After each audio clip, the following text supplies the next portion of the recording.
It's a sunny Friday afternoon in Kansai, Japan, and this is another episode of A Commonwealth of Opinions. I'm Renako, and this week I've been annoyed by particularly one thing. I was on the train, and a drunk man next to me decided it was a good idea to be drunk, sleepy, and sit next to me with an open beer in his hand. So I just had to enjoy that thrill ride all the way home, whether or not he would spill a fucking beer on me.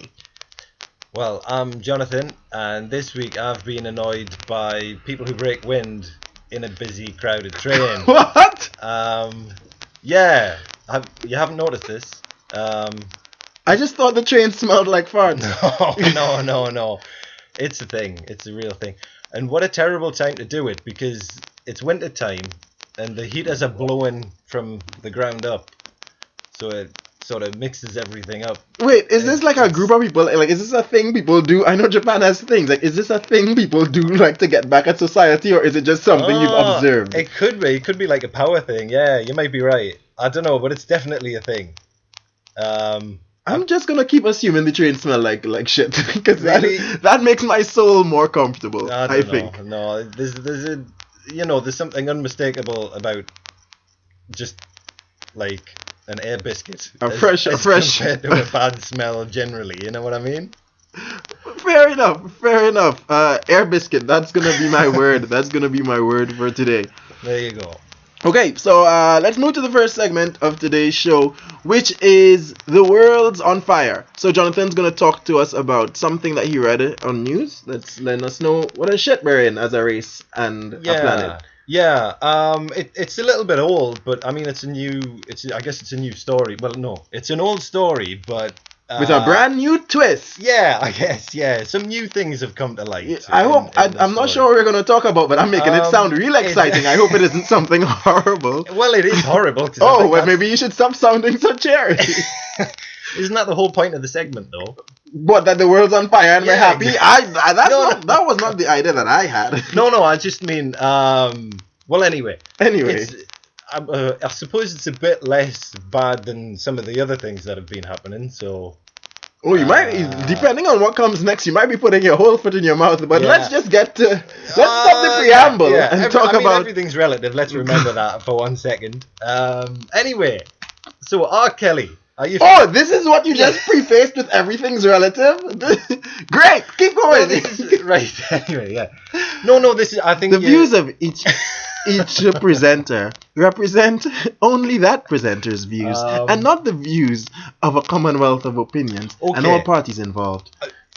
I mean, it's okay with the preamble. Could you just go into what's going on with R. Kelly? What's happening with R. Kelly? I don't know. Well, this thing that I'm about to say, if we contrast that with, say, an asteroid strike on the Earth, one's probably worse than the other. You know what I mean? That's all I mean by some things are worse than other things.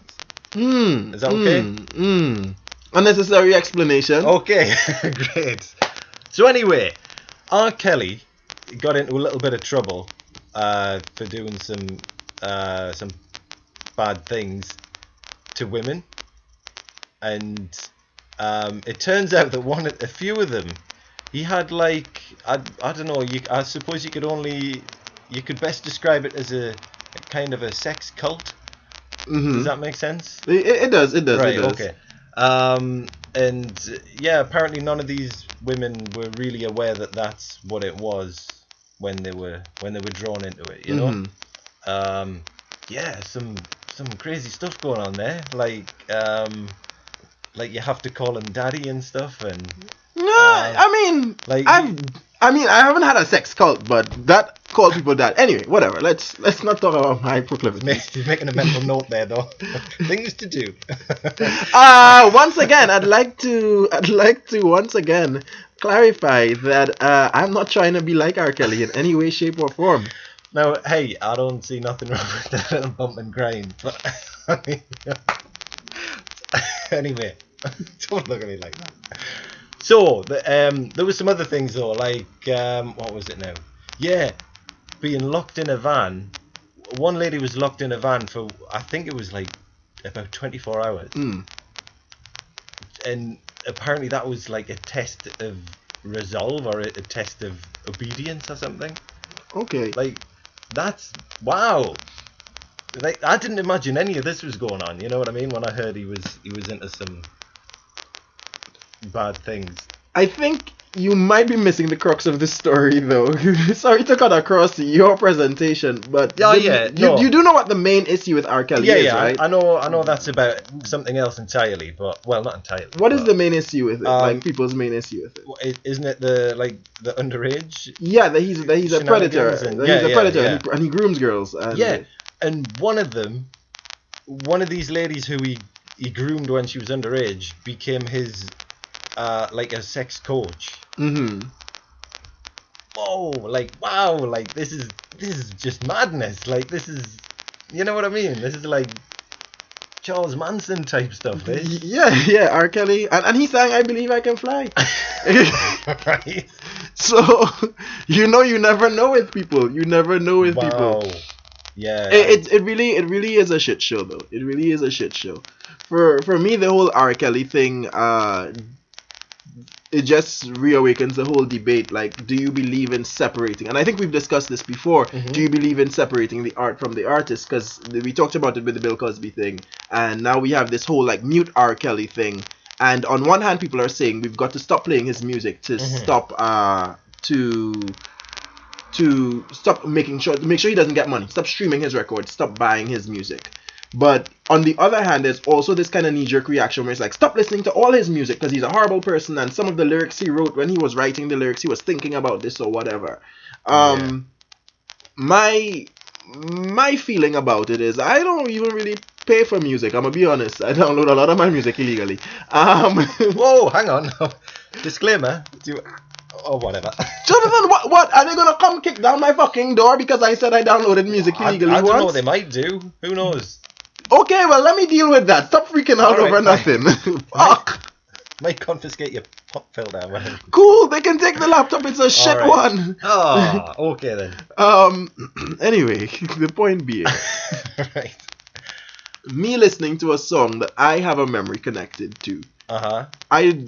And it's not like I'm going outside with a boombox on my shoulder, you know? And people are like, oh, people are fighting for the right to... And I get it. Like, no one's defending R. Kelly. He's a really horrible fucking person. Yeah. And he should really... Well, I don't know if what he's done is... If he's done... Because I haven't watched the documentary, and I have no interest in doing it. I'm not going to do it. So people can say of that shit.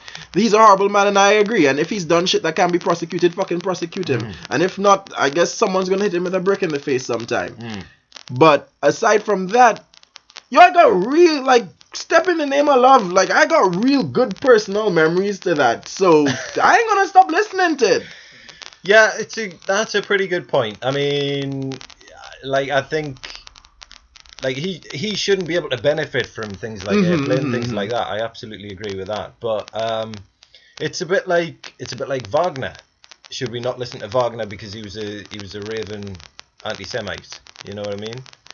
I mean, it's not quite the same situation because he was also a product of his time, and R. Kelly's just a product of being real fucking gross. So that it's not exactly the same thing, but it's kind of a similar issue, and I don't know. I think it should be okay to separate the art from the artist and whatever horrible, deplorable things they've done. But at the same time, I would say you really have to judge everything on its own merits. You know what I mean? It depends what the artist did and what it's about, and you know what I mean? Do you know what I'm saying? I get what you're saying. That we kind of have to measure every situation. As it goes, but then it's like, who's doing the measuring and how are we doing the measuring? Are we allowed to make like a personal call on this whole thing? I don't know. I'm hearing a lot of rhetoric about, people just want to keep listening to R. Kelly and that means they don't value the lives of women and blah and whatever, and I'm like, I get it. I get that there are a lot of people out there who are still defending R. Kelly and his shit. And they're still saying maybe and if he did this and whatever. And I get that all of that shit is problematic. Yeah. But like, me listening to the music don't have shit to do with that as far as I'm concerned. Yeah. I get that. I think you're right about To be honest. Like I say, I think the only case where you should really think twice about it is like if whatever work was produced by the artist is in some way referential to the crimes that they committed, you probably shouldn't listen to that anymore. You know what I mean? Or whatever. Allegedly, kind of some of R. artist it Kelly's music is. Ah, well, now then, I don't know. So Well, then apparently, some of it is. Oh. Or at least referential to his proclivities. I haven't watched Yeah. I haven't watched this because I don't need nothing to help me decide that R. Kelly's a shit fucking person. Because like I pretty much knew that was the scene. I really, my feelings for people in general really affect the way I feel about like social justice movements, particularly online social justice movements, you know. Go on. Because I have agreed and I have had like problems and I have like read, I think my dad was like super active with a lot of things and I grew up around a lot of women. So like these voices have been in my head for a really long time. So like I support a lot of these ideas and protecting women and speaking up for minorities and addressing like hate and discrimination where it happens. But also there's a real dog whistle effect that's happening and there's a lot of people. Say that again. A what? Dog whistle effect. If I think I'm correcting. I was hoping to just pass it over because I wasn't sure if I was using it correctly. So thanks for that. I'm gonna pull up my phone and check and see if I'm saying dog whistle correct. If I'm using it correctly. Well, nope, I'm not using it correctly. So, and you know what? Learning is good. Learning is good. We've all learned something today. So being embarrassed, not so good. But fuck you and thank you at the same time. It's alright. I don't think anyone noticed. Go on then. Partly because no one's listening. Anyway, what were you trying to say? Yeah, no, what I'm trying to say is that from my perspective, there's a large amount of people who ride these waves because it's the trendy thing to do. Yes, absolutely. I think there's a large percentage of people who were, when like fight videos and all that shit still coming out, like they were part of that same trend because they just like the drama of it and they like the hype of it and they like the feeling of being right. Yeah. And I feel when it comes to not this R. Kelly issue, but just in general, the idea that you're going to take a cemented position, and of course there is a right and wrong. There is a right and wrong when it comes to things. Yeah. But as with everything else, there's nuance that flows out from it. There's levels. Indeed. And if we just decide that we're taking a cemented position on everything beforehand and there's no questioning and there's no discussion and everyone who mentions anything is against, and it doesn't matter how much positive you've done before, but you say one thing that's not in line with, or you don't apologize or say something the way people want you to say it, and then you're immediately disregarded. The problem with that is that you're then doing the same thing that the people before were doing. And I have a delivery. We're gonna pause and I'll be right back. Okay, and we're back. Apologies for that. I just had a delivery come to my door.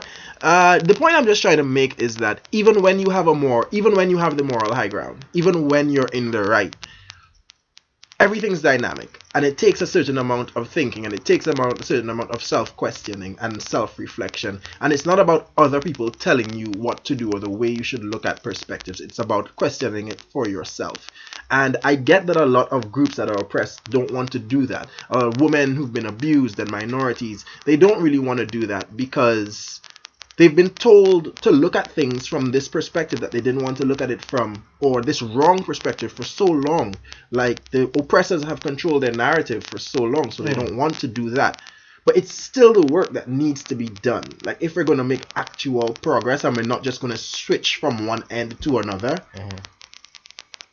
it needs to be done. The work needs to be done. And yes, there are people who are over exaggerating and saying that's what's happening. Oh, women just want to be the ones who are running society and they don't want equality. That's bullshit. But the people who are pushing for it still need to be doing the work of the way things are being approached and the way things are being handled. And you can choose not to do it. And I always say that for oppressed groups.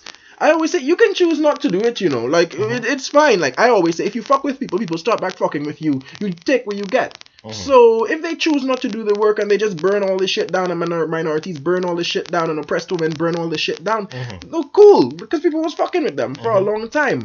But if what we want is real progress, it needs to have a lot more reflection on both ends. That's just the way I see it. So no, I agree with that 100%. Like if you're just gonna set out this black and white rule for this is how we have to do things now, just because you haven't really made any progress, because you don't it shows that people don't fully understand what the problem was in the first place. You know what I mean? And a lot of people just end up missing the point. Anyway.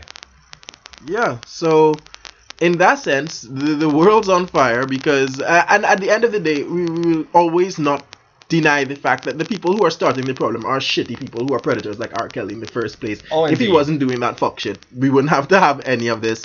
But on both ends, that is happening, and figuring out how to deal with it is difficult because shit's difficult. So yeah, the world continues to burn. Hurrah! Indeed, hurrah. Okay, moving on. Next segment is called What Would Jonathan Do? WWJD, if you may. We have replaced the savior with Jona in this situation to really I'm not happy about that. I don't want to inflame any passions in the faithful. I love how Jonathan's always scared about it, and no one listens to it. Like I think this is gonna be the first podcast that I'm actually gonna promote, so someone might listen to it. But this is like our third or fourth one, and he's always super worried. And no one even I've told no one I know about this. No one knows about the podcast, and he's always worried. It's the cutest and most fucking annoying thing ever. You know, you'd be surprised just how much things come back and bite you on the arse. But no one's doing anything. That's the whole thing. It's not like we're even saying anything inflammatory. Whatever. Well, anyway, I mean, yeah, I've been looking forward to this. This should be his hissy fits anyway. So anyway, so basically what I do in this segment is I talk about something that's happening in pop culture. Some spicy bit of pop culture news, and sees Jonathan's thoughts, because he's a real old man. Thanks. He's got a full gray beard and a bent spine. Because you guys can't see him, so I'm just drawing the picture. Just an old British man. Yeah. You know, he remembers the days when he brought my ancestors to Trinidad to pick sugarcane for him. Well, you know, my father, not me. Let's be fair there. Good times. Yeah, indeed. So anyway, what was I saying? Yeah. So do you know what happened with Ariana Grande? Do you know who Ariana Grande is? I appreciate that you asked me that question, but I do actually know who she is. Okay, good. Because she there was a terrorist attack of one of her concerts in Manchester. Oh, okay.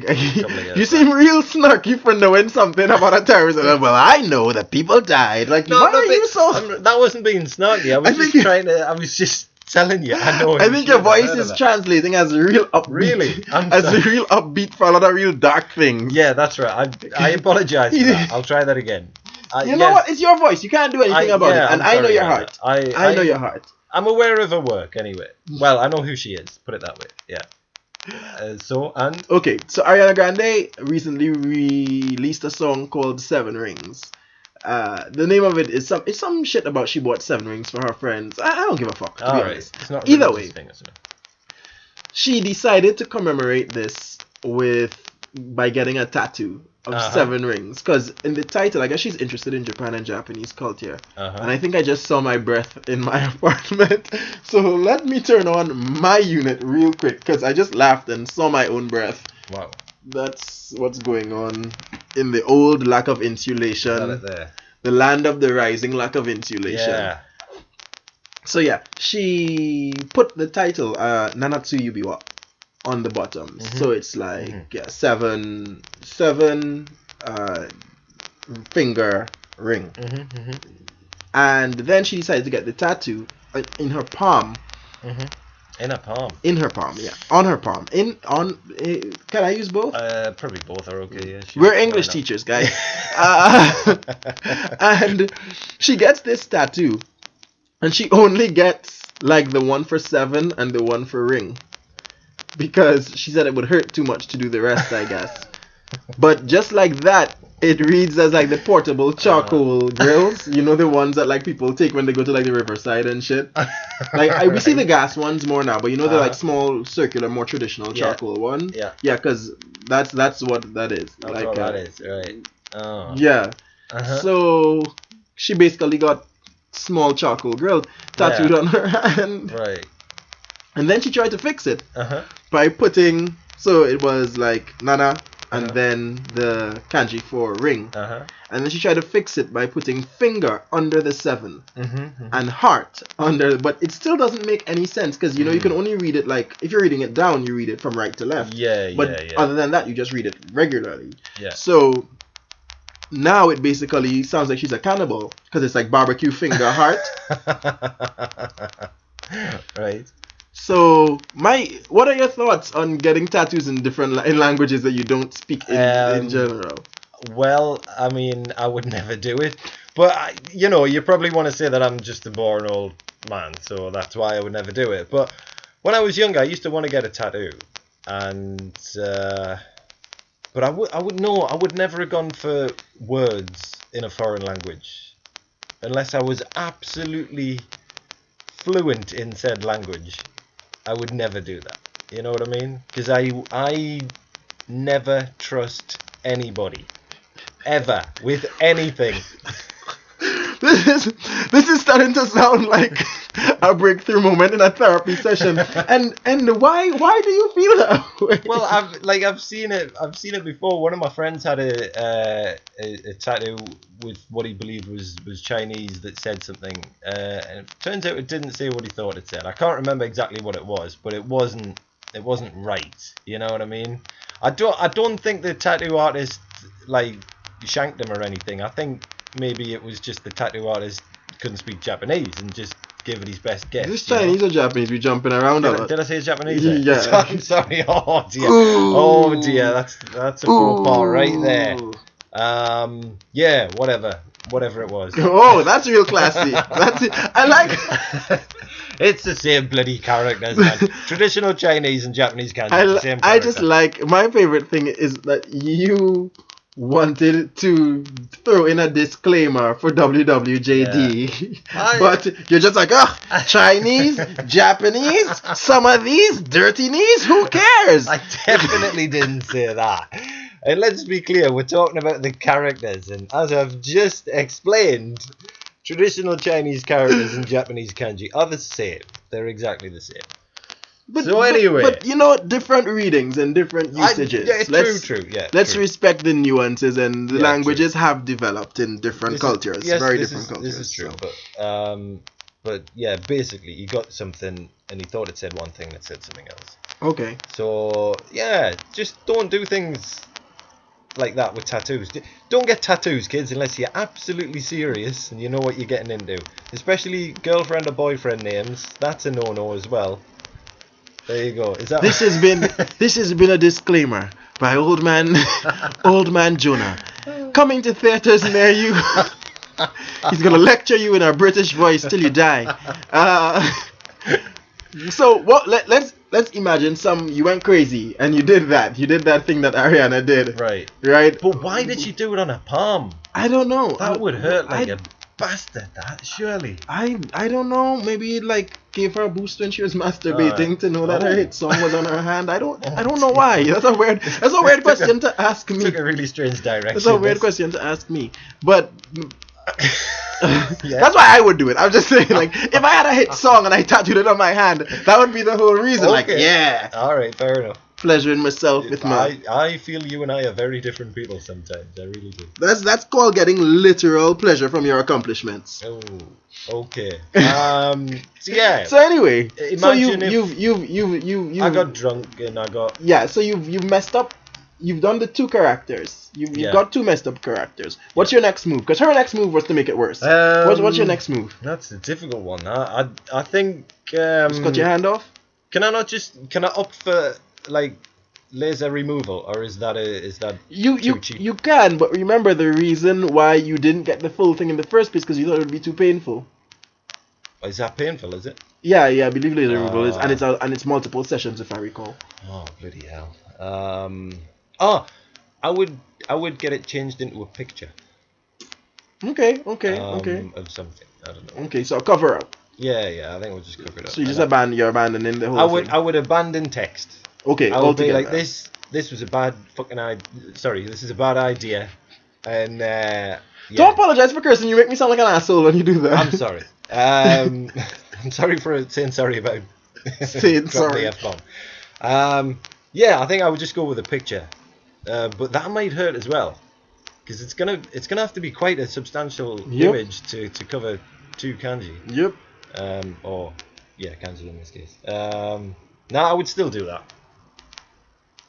Can I just get them to tattoo like a like a cross out through it? Can I just get that? You could. Hey, listen, right. It's your option. Yeah, I'll go with that. I'll go with that one. That might look like kind of cool, like a kind of hipster thing, like the 2 lines, right? You know what? I think we solved this problem. I think. All right. I think in this situation, what Jona would do would be the best choice. We put 2 lines through it, 2 solid black lines through it. Looks like a hipster upgrade. All right, excellent. All right, I feel we help people here. So remember, kids, just WWJD. All right. I want to say some extra things, but I don't want you to freak out over my blaspheming. Oh God, that you don't even believe in. Well, it's as long as you take full responsibility for it. The funny thing is, I was at a point in time like people were saying, yeah, never get a tattoo in a language you don't understand, and I was like, yeah, that's so stupid. Why did she do that? And then I remembered, I've got Latin on my back, and I can't read no fucking Latin. I've got text in a language that I don't understand on my back as well. Is there lots of it, or is it just a couple of words? It's just 3 words. Go on. What is it? It's I don't know if I can pronounce it correctly. It's noscete ipsum. One more time. NOSCE. TEIPSUM. NOCE. NOSCE. NOSCE. TEIPSUM. IPSUM. Oh yeah, you believe you know Latin? I forgot that. You think you know Latin? I forgot that. No, I don't. But I know a little bit about the pronunciation. And yours was wrong. You proud of yourself? Yeah. You proud of yourself? Yeah, I'm real happy now. Well, it depends. Depends if you're talking about classical or medieval or ecclesiastical Latin. But you know. And what would Jona do part 2? He'd show off about knowledge of some shit that's not useful and no one's interested in. So okay, I think we've rounded up what we're gonna do. So from now on, this is the first show that we've done where we've tried the structure like this. So how do you think it went so far? I think it was pretty good. Yeah. I feel like you're less angry than you usually are, so that's a good thing. That's always a good thing. Angry black man trope. He's nice. a very, very angry young man. I don't understand why, because he has a wonderful life, and I don't know what. I don't know. You need to enhance your calm somehow. And I do yoga. That's the funny thing. I do yoga. I didn't do any this morning though. But yeah, so we're probably gonna add some more segments in. Probably push the time up a little bit, but this is probably what it's gonna be like. Before we go, we probably want to wind up with something a little bit more positive, you know. So the final segment is called "Shit's Not So Bad," because a lot of shit is bad, but everything isn't bad. Shit's not so bad. Jonathan, what do you have for me? I quite like February because you can get lots of different kinds of chocolate. And it's February now. There you go. How does that sound? That's the best he's got for us. I'm a very, very pessimistic and cynical person, you know, so... Shit's not so bad for Jonathan. Yeah. For me, what do I have? I'm making progress with my book. I'm like one page of one chapter, and then the second half, let's say totally a half a chapter away from having my final draft ready for my book. Right. Yeah. And the more I write, the more my word count is going up. The more changes I do, I'm kind of making really long changes, so my word count is going up. So my fingers are still crossed that I can hit novella, because according to the number range, I'm still in novelette range. I might be able to hit novella range, and yeah, that's really exciting for me because I've been focusing on something which, as you know, is terribly hard for me to do. Yeah, I noticed that. Well, good luck.